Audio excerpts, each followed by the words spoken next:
खड़ा न होला ला ला भतरा के। मिक्स बाय मालिक रिकॉर्डिंग स्टूडियो बढ़िया मोर गोपालगंज।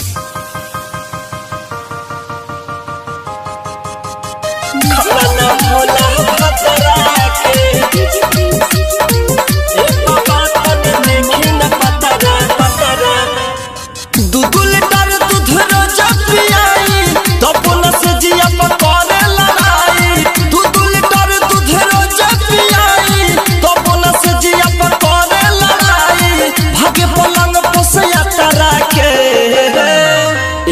पंडित जी तनी देखी न पातरा, ए पंडित जी तनी देखी न पातरा, खड़ा न होला भतरा के। ए पंडित जी तनी देखी न पातरा, खड़ा न होला भतरा के।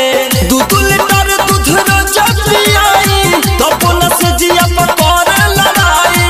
2 लीटर दूध रोज पियाई तब न से जिया पकड़े लड़ाई। भागे पलंग पसिया तारा के। ए पंडित जी तनी देखी न पातरा, ए पंडित जी तनी देखी न पातरा, खड़ा न होला भतरा के।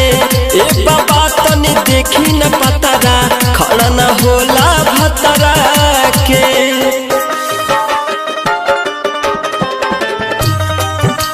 भतरा के भतरा के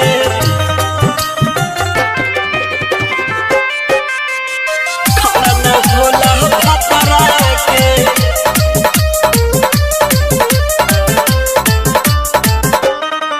अब रौर बताई हो करी कवन उपाय।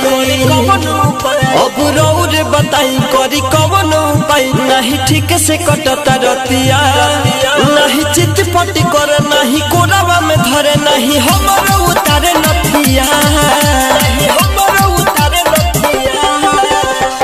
एही रे बतिया से बानी हम दुखी, का भइल बाटे रौर फूकी। एही रे बतिया से बानी हम दुखी, का भइल बाटे रौर फूकी। लागे गोरह चल खतरा के। ए पंडित जी तनी देखी न पातरा, ए पंडित जी तनी देखी न पातरा, खड़ा न होला भतरा के। ए पंडित जी तनी देखी न पातरा, खड़ा न होला भतरा के।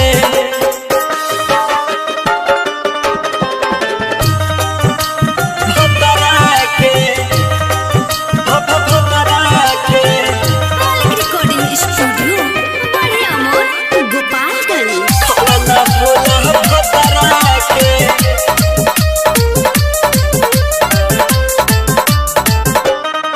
राइटर सुबोध बिहारी जाने मजा कब मारी।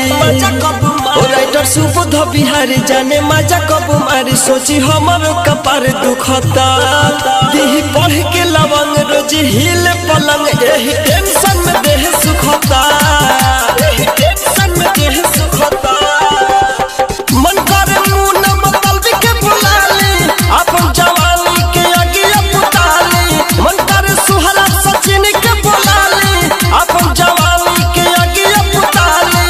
रोज बिगाड़े मोर जातरा के। ए पंडित जी तनी देखी न पातरा, ए पंडित जी तनी देखी न पातरा, खड़ा न होला भतरा के। ए बाबा तनी देखी न पातरा,